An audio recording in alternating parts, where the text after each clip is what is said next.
You have bought your telescope. This is a Skywatcher Star Travel 80 millimeter. Is a good grab and go telescope.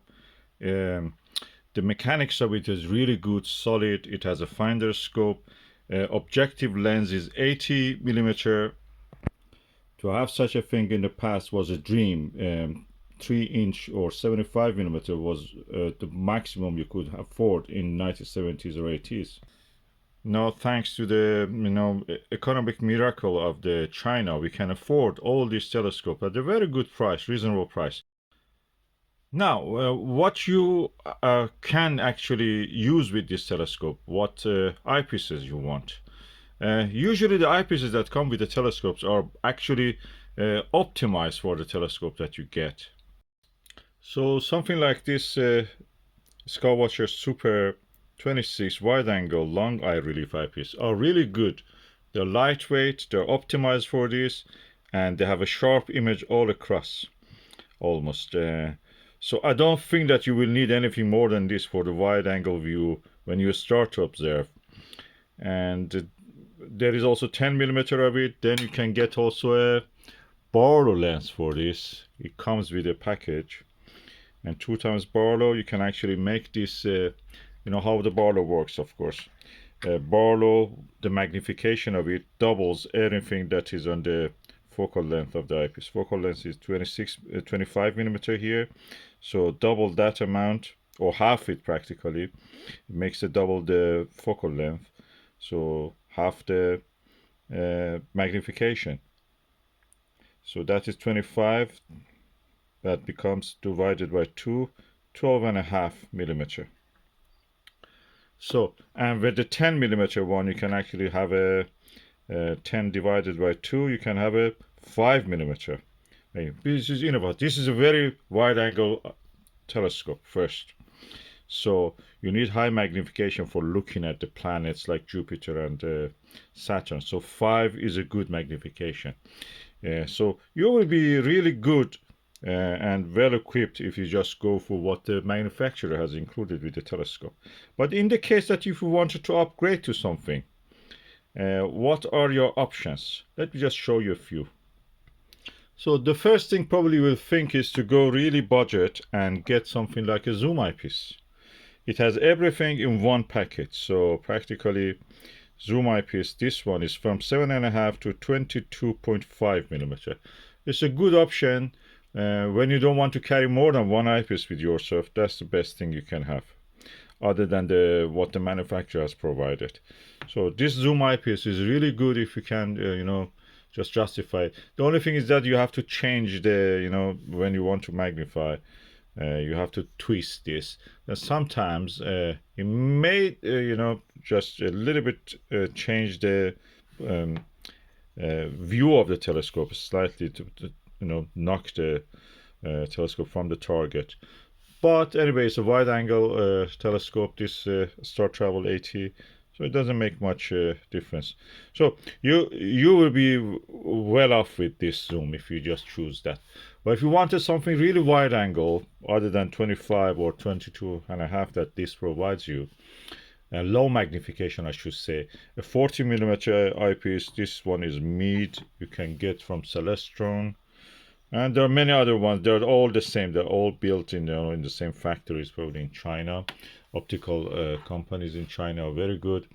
If you wanted a little bit more clear view than what the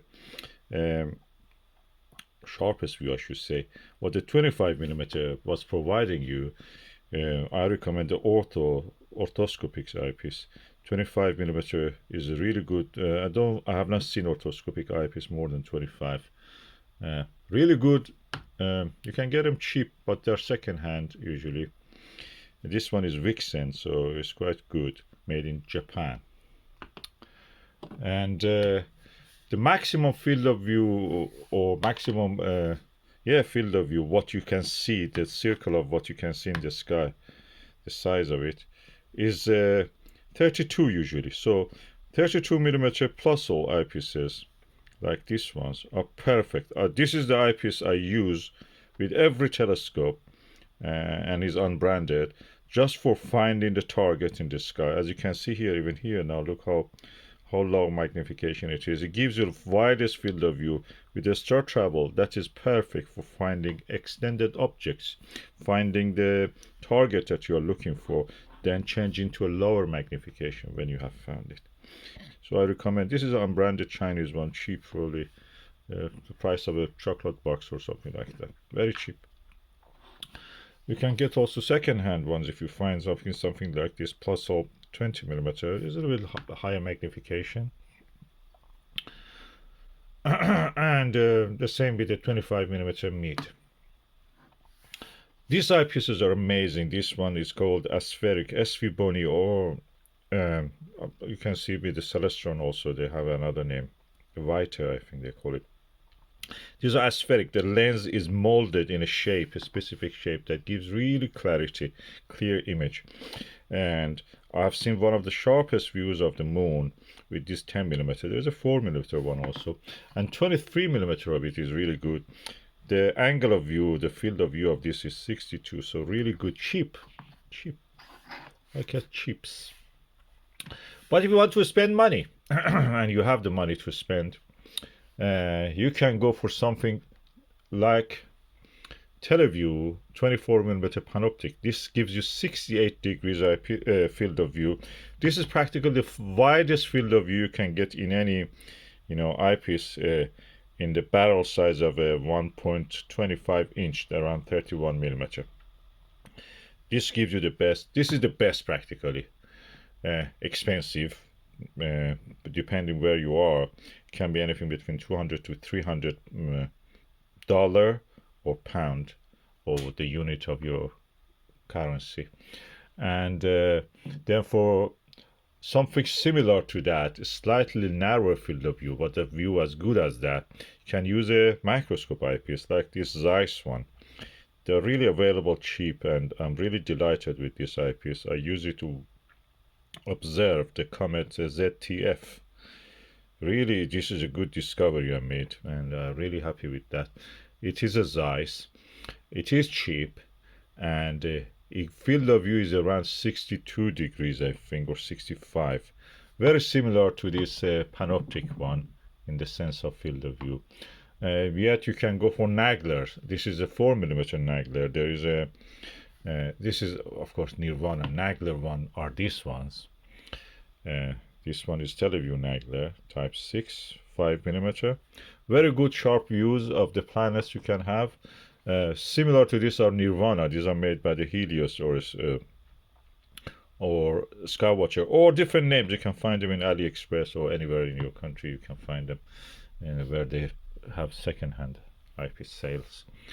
And also Teleview 7 millimeter. The sharpest field of view with this Teleview 7 millimeter I found, and even sharper than that, is this Takahashi. If you want to go for the ultimate, in my point of view, go for this one, 7.5 millimeter, slightly cheaper than the Nagler, and yet very sharp. There are 5 millimeter. I have not that one. I have 7.5. I have the 12.5, and I have an 18 millimeter one. These are really good eyepieces. Of course, you will not lose anything if you just go for anything like these cheaper ones, or even the eyepieces that came with your telescope. The most important thing is that you use them to observe. The best eyepiece, the best telescope is the one you can use easier. Something that doesn't, make you feel that you don't want to use it because it is expensive like this one. It falls and you will feel regretful why you dropped it.